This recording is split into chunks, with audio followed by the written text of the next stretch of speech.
Broadcasting from the commodity capital of the world, Zurich, Switzerland, this is Insider's Guide to Energy.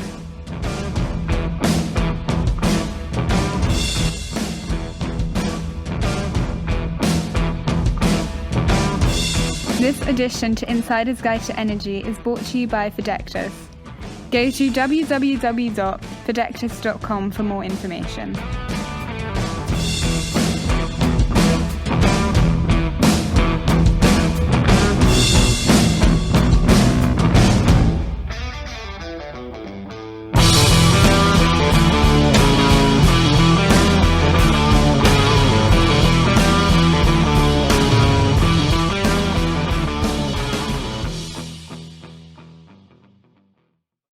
Welcome to Insider's Guide to Energy. I'm your host, Chris Sass, and with me today is Joe Catarella.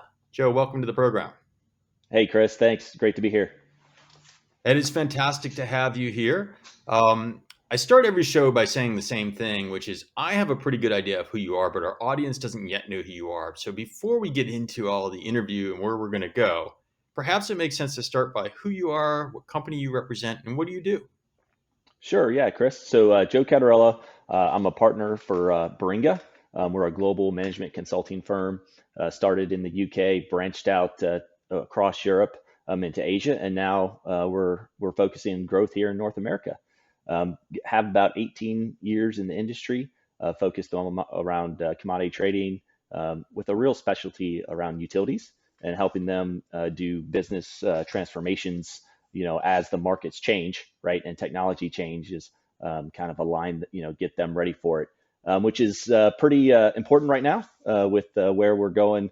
In the U.S., we just passed the Inflation Reduction Act, so there's a big push in renewables, and so that, as far as from a lot of my conversations with clients nowadays, it's around that and how they're going to play into the power market. Just looking back at when I got into the industry, here's an interesting nugget. There was like 350 commodity trading power shops in the U.S. Probably about 5 years ago. There was about 3 in Houston, and now we're seeing a significant shift back to individuals and companies wanting to get back into this space. And so you mentioned power trading, which is of course where my day job falls into that space as well.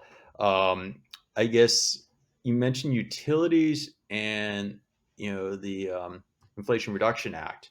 So how do those things go together? Because aren't utilities kind of mostly a regulated kind of thing here in the U.S., or am I misunderstanding? Yeah, I would say in the U.S. there's if you're looking at like from a power generator's perspective, you have a regulated utility. They are obviously regulated, but where the Inflation Reduction Act applies to them is the first, I would say, like federal mandate. But historically, all of the regulations are more locational, right? So we'll just take, for example, Oregon, which recently passed some of the most stringent renewable, outlines there. By 2030, all of the power producers in Oregon need to have 80% of their generation has to be true green renewable. And then by 2040, it has to be 100%.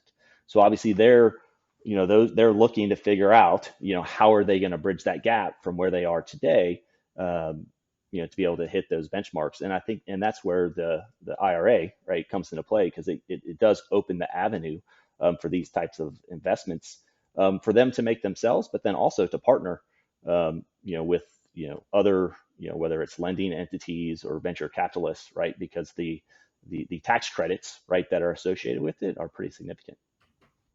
Yeah, I mean, we focused a little bit in a previous episode of how that impacted hydrogen specifically, right, with the act and where the money was going for that. It was quite significant. I guess from these totally renewable, can you define what that means, let's say in Oregon's case? Because, that may seem obvious, but it may not be obvious. So let's talk about that for a second. Sure. Yeah. So like in the U.S., with every every power that's generated by a renewable facility, that it's given a renewable energy credit, right? So it's 1 for 1. So historically, like I'm in Texas, in ERCOT, I have the opportunity to when I'm going through my my provider, decide if I want it to be 100% renewable or to be a mix, etc. Well, historically, how they've done that is they would just produce whatever power they had, right, or purchase whatever power they have, whether it be green or dirty, and then they would have to go and procure the renewable energy credits to cover, right, my position, right. So that's kind of the historically how the market's done, and I would say recently now, with the impacts on climate and just I would say kind of just a culture change from the consumer. They really want 24/7 actual green power, right? And so obviously, if you look at the technologies that are associated with renewables, you have wind and solar. Those are mainly done during the daytime, obviously with solar, and then wind is obviously is associated to there's a higher wind output during the day. So now with the battery technology that's coming along, that's allowing utilities and IPPs and even local customers, right, capture power to use in those off hours. And so you mentioned a little bit about the RECs, and there was a lot of gamesmanship with RECs in the early days, right? I mean, you Hmm. buy it from another state or another location, and power generation in two different locations doesn't necessarily equal, right? Yep. So is that era kind of over now? Or are people being held more accountable, or is the REC system still being gamified a bit? I mean, I would still, it's still, there's still a market out there. Like I said before, a lot of the legislation and regulations are still, localized to areas, right? So, for example, I grew up in Louisiana, and right now they don't have any requirements, right, for the generators there to go 100% renewable, versus Oregon, which we just talked about. California is another one, right, that has a pretty stringent regulations, right? They, from a greenhouse gas perspective, they count, if you're producing power or you're importing power into California, you have to identify, what the source was, for that But molecule. greenhouse gas is different than straight renewable because nuclear would fall within that then if it's just a greenhouse gas requirement, perhaps. Yes. Uh, yes. And so is that in the mix that you're seeing as well? Is nuclear making a comeback, or is it part of our future solution or an interim part of the solution? So that's a good question, because I don't hear it talked about that much in the industry, which is quite surprising. There is a portion of the in the IRA where there are benefits, tax credits for existing nuclear facilities. They're kind of bucketed into kind of two areas. One that are kind of non-advanced. Those are ones that were developed prior to 2005, and then ones that are advanced that are 2005 forward. And there is some significant savings for them. For example, there's obviously with the IRA, there's all these kind of, I don't want to say restrictions, but there's check marks that need to be done. So like from a prevailing wage perspective, apprenticeship programs, right? If these entities can do the check boxes there, they can get up to like a $15 credit per megawatt hour. Now it's scaling, because if you sell that power for $25 or higher, then that $15 scales back over time. But there's definitely more of a conversation around the typical renewable, wind, solar, battery, biomass. That's definitely the topic of conversation here in the U.S. But in The just biomass talk, is one of the topics because we see biomass in Europe. I happen to live in Europe at the moment, and I think a lot of it comes from the U.S. It shipped over a lot of the pellets and things that are burnt. So are people actually considering new biomass projects, or is this more like burning trash type things? I mean, what kind of things are we looking when you say yes. biomass? So More that's pellets? so I love from a biogas perspective. You have like renewable natural gas now is a big Oh, thing. biogas. Uh, I thought you said yeah. biomass. I'm sorry. No, sorry. Yeah, Okay, biogas. Yeah. I Uh, misunderstood. Okay, so yeah, biogas makes sense all day long. Yeah, I got that. yeah. So all right, so we've got all these different technologies out there. The one thing that you didn't talk about, and is carbon capture. So there's some assets that are out there that people may not want to be stranded quite yet, and they may try to put carbon capture technology in there. How does that fall into the plan here? Yeah, so in the IRA, there was a significant portion allocated to carbon capture. If you look historically, there was kind of two main areas, I would say, industries that were how can I say this? It was commercially viable to participate in carbon. So that was around natural gas processing, ethanol, based off the benchmarks, prior to the IRA. It was kind of like a break even point, more of research development, not a big, opportunity to grow. With the induction of the IRA, it has gone from, there's kind of two. There's if you use it, right? Or versus you store it, right? If you store it, that means you're actually capturing it and then you're going to go bury it in the ground or somewhere. But just from a baseline use perspective, it used to be about a $25. Now that's up to $60, right? So that's a $35 gap. So especially for like natural gas processing and ethanol, it's a lot more commercial viable. The theory is, right, is that you're going to see a lot more investment there, but it also opens up into some other industries, ammonia, development of hydrogen, cement, petroleum. It gets them in the money, right? So companies at the end of the day are always trying to make money, right? And so by putting these types of levers out there that give them a more, less chance to lose money in the long run, I think you'll start seeing a significant investment. All right. So on the utility side and the energy transition side, we spent a lot of time on the program talking about demand, controlling demand side, right? And how that plays into an energy transformation. Where are the customers you're talking to in their journey along? So if I'm a utility chugging along here in maybe the southern United States where we happen to be talking today, where are they on this journey? I think they're at the beginning, right? It's if you look, like I mentioned before, Baringa, we're a global company, started in Europe. In my conversations with my colleagues over there, they're 10 years ahead of where everyone is here in the U.S. You have some big players out there like NextEra, who's one of the largest renewable players. AES Clean Energy is another one that's kind of out there doing back to the true green product, the 24/7, renewable. But you're seeing that what we're seeing is an influx of companies from Europe, right, starting to make a significant investment here in the U.S. And what I see happening is, they've done that over there. They're going to bring all their lessons learned over here. We have the IRA now that's going to allow significant investment to take place, and so hopefully the transition will move faster than it did in Europe. But today, I would say we're definitely behind the curve. Just to throw some crazy numbers out there, if you look at like the IRA, which is really focused on tax credits, there's $370 billion worth of tax credits that are available. You do some funny, some funny fuzzy math. You're looking at $1.1 trillion of investment, right? That is going to, take place, in this area over the next 10 years, right? And that's, compared to like the GDP of Mexico, which is 1.1 trillion. The GDP of Sweden, I think, is like 550 billion, right? So that just shows you the amount of capital, right, that's about to be in play, to hopefully accelerate this this energy transition.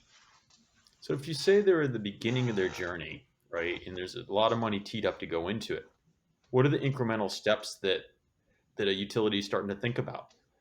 Yeah, I mean, I would say, for some of the like one of the projects I'm on right now, they're really focusing on their internal workings, right? Do they have the people, the process, and the technology ready, right, to start doing, going into these things, right? So historically, if you look at it, maybe they had three big power plants that they had to manage, right, just on the grid. Now, right, that could be 300 different facilities that they have to manage. Also, you have, the virtual power plants, right? Where, hey, how can I use, the solar panels, the battery storage, that my customers have? how can I now leverage that in order to kind of keep the grid at the right megahertz, right? So that is what they're all focusing on, is trying to figure out, get their people, process, technology in a good space.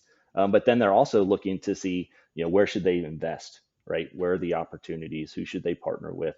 Kind of the outside the box thinking. I had a conversation with with a client. He made the comment where,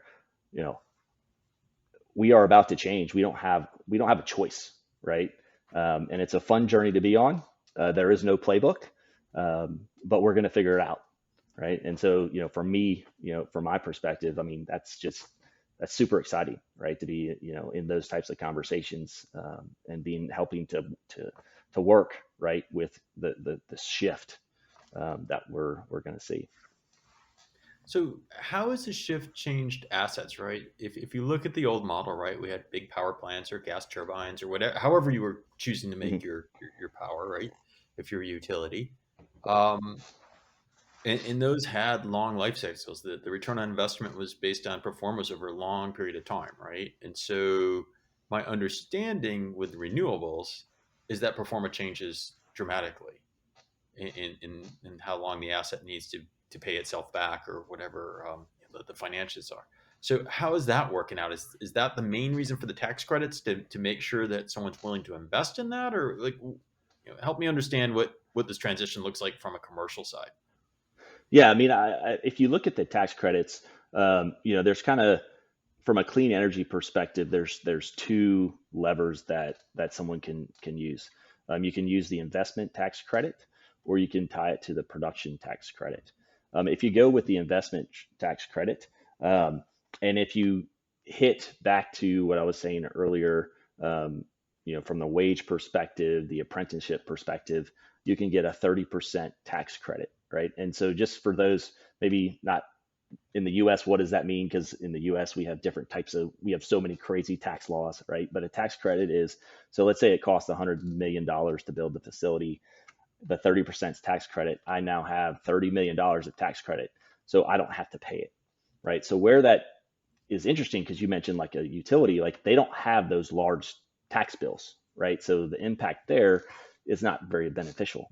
But let's go look at the banks, right? The big large banks, the big equity funds, right? Who do have a big large tax bill. Now there's an avenue for them to either just purchase those tax credits from them, right? Or that's going to be why they invest in them.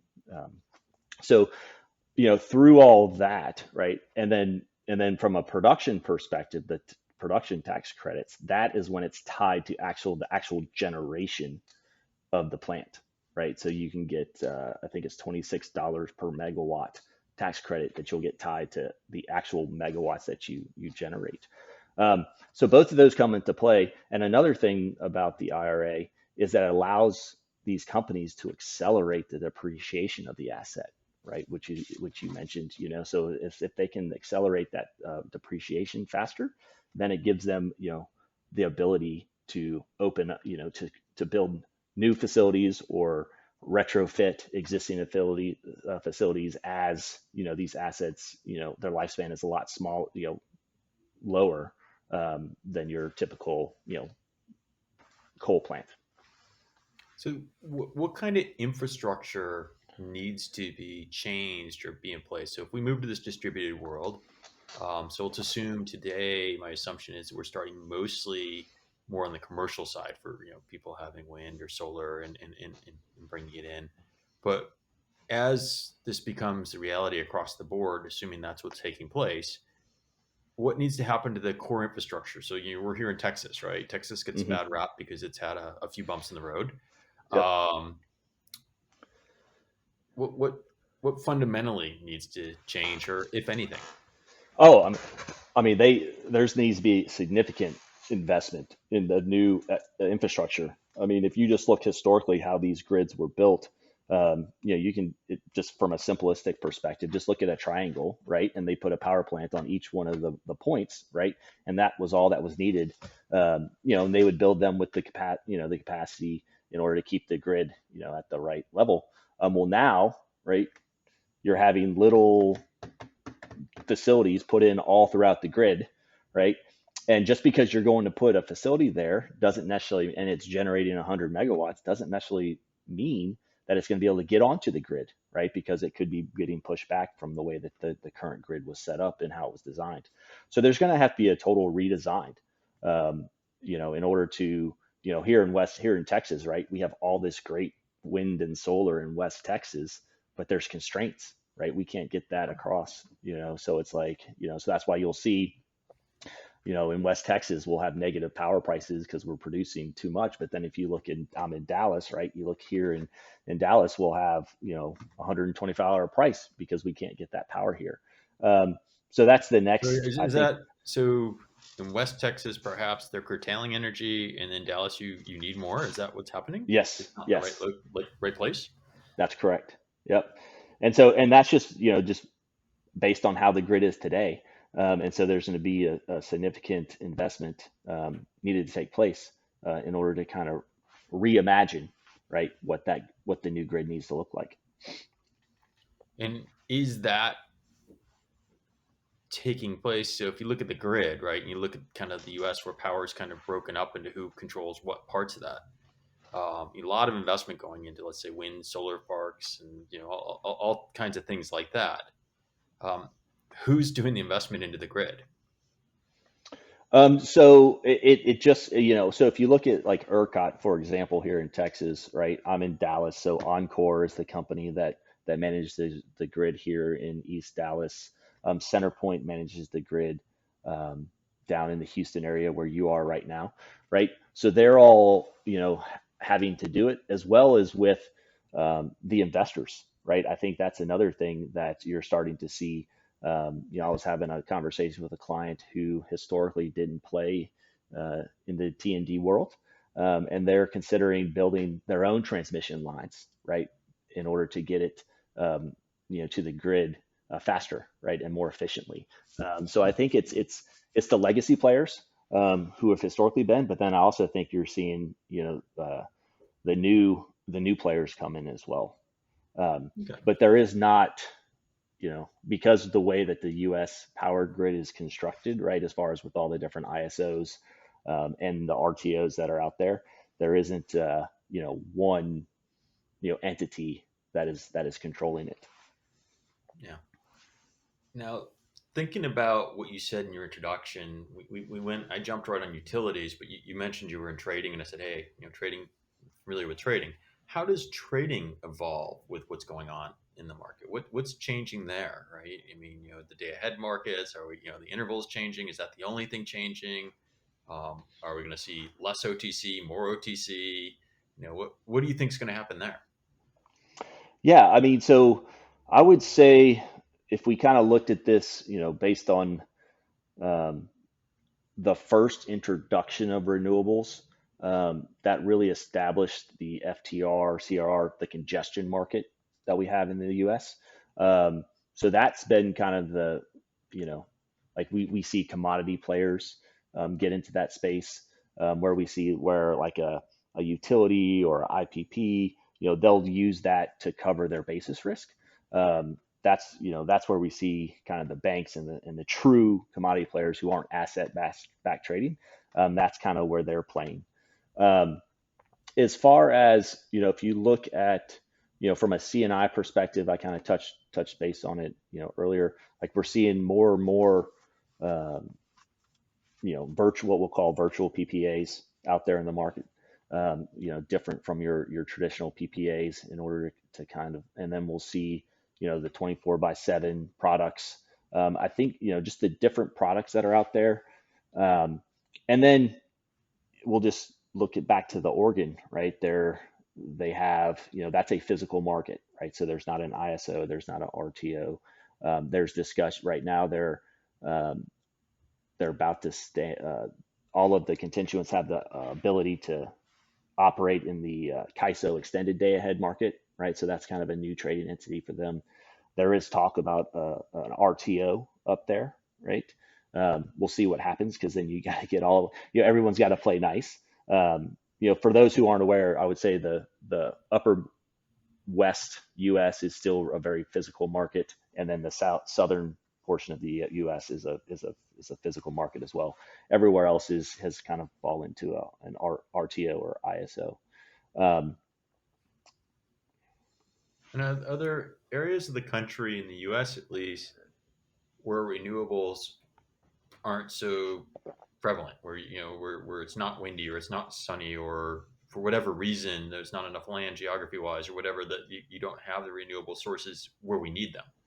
So if you're if you're looking at this plan holistically, as opposed to, hey, I live in Texas and I only care about Texas, but if you look at, let's say, the United States and where the population centers are, how is that lining up?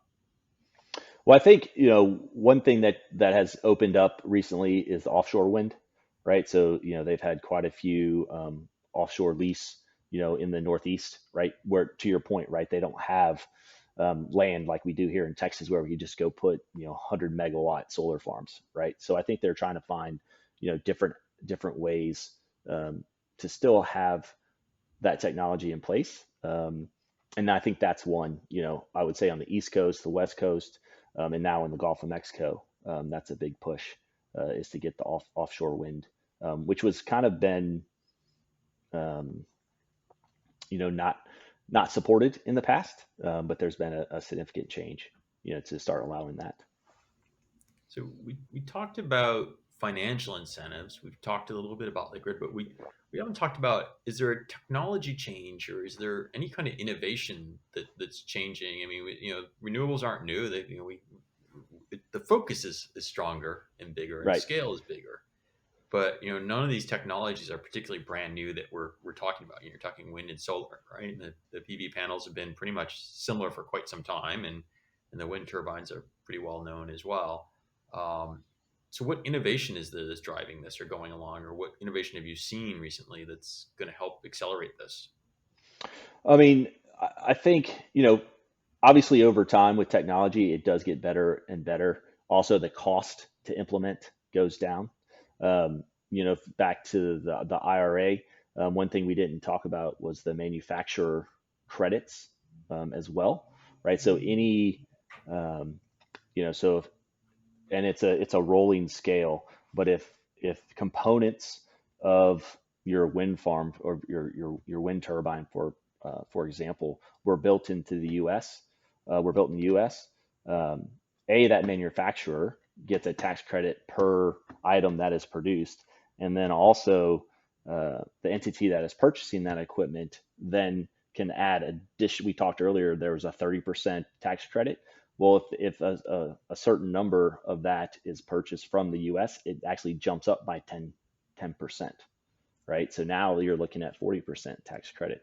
So obviously, I think with that, right, there'll be an influx of new manufacturing going on in the U.S. I think technology will advance. I think, which I kind of mentioned earlier, the big change though has been battery storage, right? If you look at the technology from battery storage I mean, the first time I interacted with battery storage was probably about 6 years ago. I can remember going to the to the plant and looking at this room of just servers, right? And it was like, hey, here's our battery storage, and I think it was like 15 megawatts. It had a charge of like with 45 minutes, right? It was like, now there's 100,000 megawatt battery facilities being built that have 3 to 4, 5 hour cycle times, right? So I think that's really been um, a big advancement from a technology perspective. And then so now if you collate, now if you have a wind farm and a solar farm and you put a nice battery, right, co-located, you have the option to, you have free energy to charge your batteries so that you can, leverage those overnight.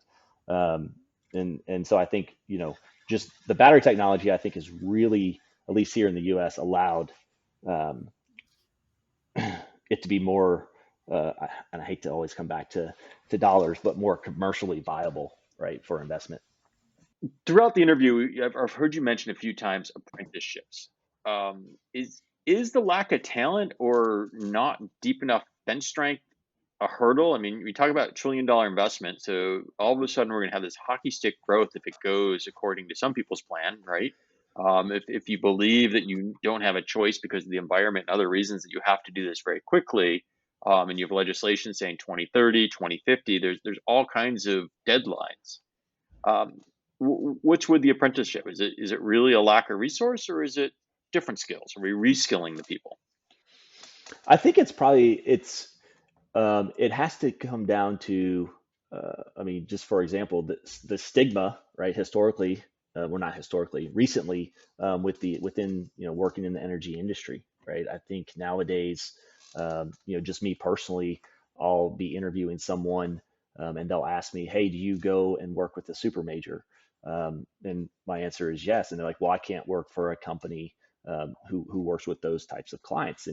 And from my perspective, I look at it as, those companies, yes, historically have been doing whatever they were focused on the dollar, right? Now they're looking to change, right? They're investing in change.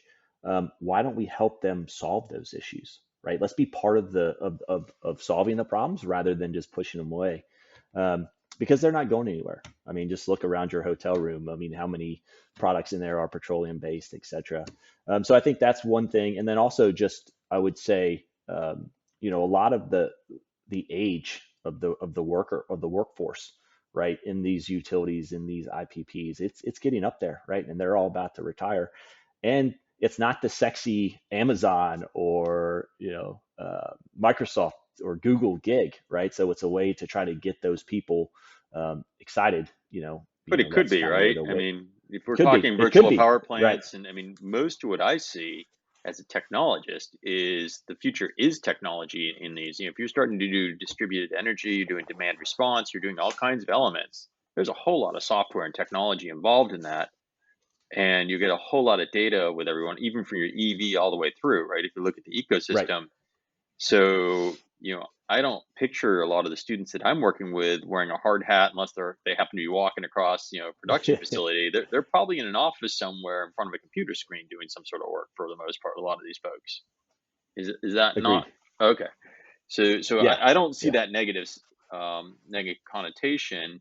And I've also seen, I've talked. There's been a number of BP projects that have been pretty interesting where they put money in. I think the perception is that it's just a lipstick or it's just a facade, that they're not really putting money in and really doing Hmm. things. So what do you say to that? Because you said you work with them and you might as well work with them. And I'd have to agree that, if you don't want the economy to stop tomorrow, hydrocarbons are still here. It's just how do we manage them down and get to a way that we can live with it, and the planet can live with it, I think is what, you might consider, or I might consider. Right. Yeah. I mean, just look at the investments that they've been making. I mean, you can look at, some of the biggest super majors without naming, right? They are investing significantly in renewables. They're investing significantly in EV stations, right? On all these things, that are going to allow, right, us to kind of move more to, a green world. One thing I haven't touched upon either, which I think is pretty significant from an IRA perspective, is we talked about earlier, there's a 30% tax credit. Then you have that additional 10% tax credit, adder if you are locally sourced, the materials and manufacturers. Well, there's also another additional 10%. Whereas if you actually build these facilities, in a location where, it's been impacted by closures. So, for example, if there was a coal mining town in West Virginia. I'm gonna use this as an example because the senator was key to this piece of it, right? But if there was an old coal plant or a coal mine in West Virginia, right, that was the heart of the town, right? And so that town is kind of, on its, dying a little bit, right? There's a significant, upside to go and invest, right, and bring this new technology to that town, and then also the apprenticeship, right, to your reskilling the workers, right, from that town to get them to focus on this new technology. Um, and I think that, you know we're what, October 26th, or the November elections are coming here in the US. There's always a concern, if Congress shifts, right, whichever side, right, there's a chance that, this is just a legislation. Who's to say that it's not going to, the new control, new vision, this just goes away. That piece that I just mentioned, I think, is key, right? Because there's a lot of benefits for, those types of areas, which I think will. I don't know. I mean, you never can say never, right? But the chances of this getting repealed, um, are lessened significantly by adding that type of legislation to this. Yeah, let's bring this all together. We had a bunch of different elements of our conversation. We talked about the legislation, we've talked about the utility, we've talked about the employees, we've talked about battery. There's been a bunch of pieces, but maybe giving us some use cases or your experience of where you're seeing these pieces come together. If you can share a story or two that you might have of how this is playing out, that might be interesting to the audience. Yeah, I mean, I think, if I look at my experience, I've been doing this 18 years. I would say the first 10 years of my career was really just focused here in the US. The next 5 years, I had more of a global footprint, spent time in South America, in Europe, some in Australia, right? To kind of got to see how all these different areas are working. Um, and this is going to be an interesting kind of example, but if I look at Chile, right, I spent some significant time down in Santiago, and just look at what they've done from where they were in the mid 80s, where the pollution was so high you couldn't even go outside, right, because of their coal. They were 100% reliant on coal as their power. Um, and then over time, right, they've invested in hydro. And compared to the U.S., I would say their renewable footprint is farther than we are, right? There's so many more locations or just residents, right, who have local renewable. There's just a big investment. But now, like when I was there, like you didn't have that pollution, right? They still have where you can only drive your car on certain days, right? But it's definitely showed the progress. And so to take an example like that, who was probably the extreme case, um, and how can and maybe didn't have the investment dollars that are about to happen here in the U.S. I just think that shows how far we can take it here in the U.S. and how quickly we can change. And do you think that the change is at this point it's consumer demand or desired, but is the change really at the consumer, or is the change in scale of large wind parks, large solar implementations, like large scale investment that's going to really move the needle? Or is it when everybody's got solar panels on their house type of a thing and go, where's the inflection point? So, I mean, I think if you look at um, today, like this is definitely a more of a grassroots movement. I think the consumer has definitely changed, right? They are willing to pay a higher cost um, for green energy, right? If it's better for the earth, for earth, for our climate, right? Because we've started to see some changes. Um, and then now with the influx of dollars, right? I think it's kind of like almost this perfect storm where everybody's kind of all in, and sky's the limit. But you But don't I think will that say, that's changing with the economy? Like in Europe, right, where gas prices, because of maybe, some choices of where they were sourcing their gas and some other choices, coal plants are fired back up. Nuclear plants got extended life. There's a lot of changes there. So people are pretty passionate. I would argue they're way ahead of America, but people don't want to have $4,000 a month electric bills this winter, right? Or gas bills for heating. very, very So true. So is that really holding as the economy may go through, a little bit more of a challenge for the next little while? Yeah, I mean, I've heard different perspectives from clients, right? I mean, I remember I was at a conference not too long ago, and ESG came up, and I'm not gonna, there was definitely one individual from a historically different type of industry, and then one that was more on the cutting edge. And it was just interesting to hear their perspective, right? Because the one legacy person was like, "Oh, the ESG kind of push has quieted down. I'm not getting as many requests from investors on this or that." Whereas the other individual had the exact opposite, right? So that kind of shows the different perspectives.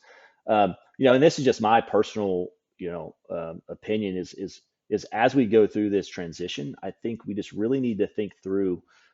It's not going to happen overnight, right? I mean, yes, we could go and turn off all of our, we could build all this renewables, and we could go turn off all of our coal plants and this or that and be okay for 80% of the time, right? But then 20% of the time, we're now exposed ourselves, right? I mean, I live in Dallas. I went through Winter Storm Uri, right, when we had some, rolling blackouts and some folks lost power for 3 days straight, right, in sub sub-freezing weather, which is unheard of in Texas, right? No one's willing to go back to that, right, type of life. So I think while we can move fairly quickly, I think we need to figure out like what is the right mix, right, in order to your point earlier around hey, these, oil's not going away, hydrocarbons not going away, but we can reduce it significantly. Um, and same thing, from a power perspective is like the great thing about all these renewables is that we can build a lot of them, but we got to remember they're intermittent, right? Our grid is really we need where's the base load going to come from, right? So I think the biggest challenge is how do we get that right? I mean, you're living it in Europe, right? I mean, I got colleagues. I mean, in the UK, right? They just passed the the bill to cap power prices, right?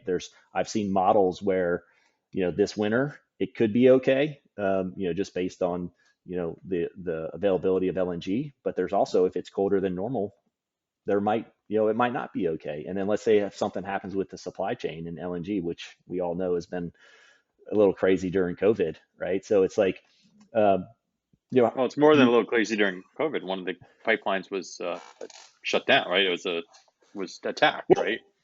yeah, So yeah, there's energy security concerns as well. I think the U.S. has a lot of energy. It's fortunate; it has a lot of natural mhm, gas, and we went from an energy importer to an energy exporter if we choose to be. And right.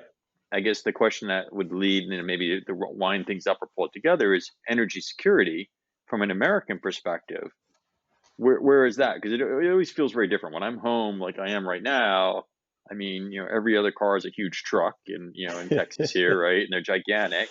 And most of the rooms I've been in, I put a sweater on because the air conditioning's cranking too cold.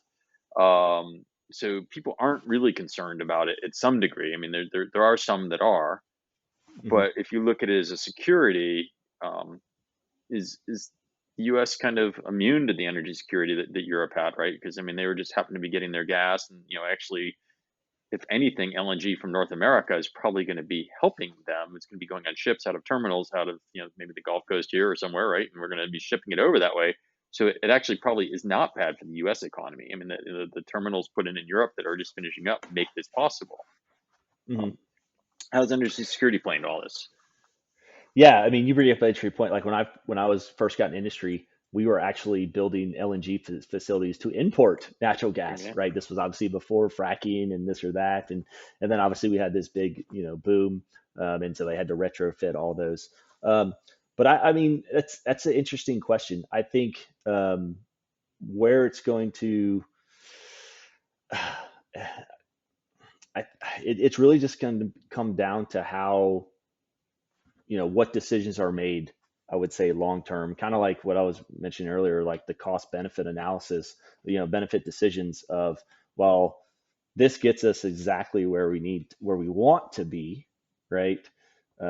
Maybe let's put that off a little bit longer, in order to make sure that we don't put our people at risk, right? And I think that's I back to kind of what we were talking about earlier around Oregon, right? And what they put out there. They're I think it's fantastic that they got the dates out there, right? I it scares me, right, that the But is individuals Oregon going to be who like California, like not in my backyard kind of thing, where California passed all kinds of early legislation, and then I mean, it's not a really perfect power place, right? I mean, right, there's challenges there, and the infrastructure is old, and you don't get new investment there because it's hard to do. So right, it's got all kinds of great environmental legislation, hmm, but the consequences there's a consequence. oh yeah, oh yeah. I mean, it's not as bad as it was like in what 2011, 2012, where they're having rolling blackouts. But even this year, right, there was times where it got really tight. Luckily, they do have the demand response programs, right? So they were able to cut their demand, so they didn't have to get to that bad. But it is going to be interesting. Um, and you bring up a good point, is because it's so regionally focused, right? And there's not a one entity that's looking at this holistically. What is that going to cause, right? I mean, ERCOT, here in Texas, like ERCOT, we got all this energy or this nice big grid. We're kind of kind of its own little entity, right? I mean, we do have some transmission lines to some other folks, but it's, compared to some of the other ISOs, right, where there is a lot more, cross ISO, sharing and stuff like that. It's an interesting question, because I think if you I mean, take the energy industry out of it, right? You mentioned the California. I live in Dallas. I would say that 50% of the new people who move into my neighborhood are California. Love You tax-free know, states, man. yeah. So it's like, so is this just going to be another reason, right, to start seeing those shifts? I don't know. I wish I did. Could figure it out. Well, awesome. Well, I think we're coming to a close of the episode. We've been all over. Any final thoughts before I wrap this up? No, I mean, I think just from my perspective, looking back, 18 years in this career, in this industry, I was in the Marine Corps prior to joining, so I didn't even know this existed. It's been a fun ride. I think all the challenges that everyone is facing is exciting, right? And to be on the forefront of the energy transition, it's what, I don't want to say keeps me up at night, but it keeps me up at night for the for good reasons, right? To try to help solve this and be a part, of this. Monumental change that we're seeing, not only here in the U.S. but globally. Well, I appreciate your time today. I thought it was good to find more about the legislation. We keep hearing about it in bits and snippets through different interviews. Interesting to see what the impact will be over the next few years, to see how it goes, because I mean, there's a fairly 10-year window, and there's a long period. There should be a long-term impact. And it'll be interesting to see if some of those jobs that folks are happening, are taking place. Is your West Virginia coal town going to be an energy town in the future? Perhaps, right? Or Yeah. is the mine simply going to be a hydrogen storage place, right? Who knows? Right. Yeah. I mean, that's the thing. All these always have good intent, but unfortunately, someone always figures out how to, I don't want to manipulate a tough word, right? But to commercialize, right, these things. So. Well, hopefully it's commercialized in a way that it's advantageous, right? I think Yes. you need a commercial incentive, otherwise it doesn't work. And you mentioned the UK putting caps on, and I know when I talk to a lot of the traders and the exchanges, they're worried about these regulations, right? Because you start capping free market, and then the markets don't work the way they are, and then you don't get the investment, and there can be a trickle down effect from these good intentions, because nobody wants to see people go cold. But at the end of the day, when you start messing with free markets, it seems to be a little bit of a challenge for investment in the future. So it'd be interesting to see how how the legislation and tax credits play as opposed to legislation, to see if that does something different. Yeah, no, you bring a good point. I mean, it's just, just talking to colleagues in the UK, it's like people don't realize, 10 years ago, a lot of these, those generators and power producers were getting subsidized by the government, right? And then now they're getting a windfall. So they're, hey, now I have capital to go invest, right? But then you put caps on it, or you start, there's talk about, taking some of that profit back. It's, once you stop that capitalized market, that does limit the opportunity for investment, because, why would they want to invest if, when there is a surplus, you're just going to go and take it. So. Yeah, absolutely. Well, thank you again for being on the program. It's been a pleasure. For our audience, this concludes another episode of Insider's Guide to Energy. We hope you've enjoyed the conversation. If you have questions, please comment below, comment on the YouTube channel, comment on the podcast, and you'll get answers. If you like it, share it, and don't forget to subscribe, and we'll talk to you again next week.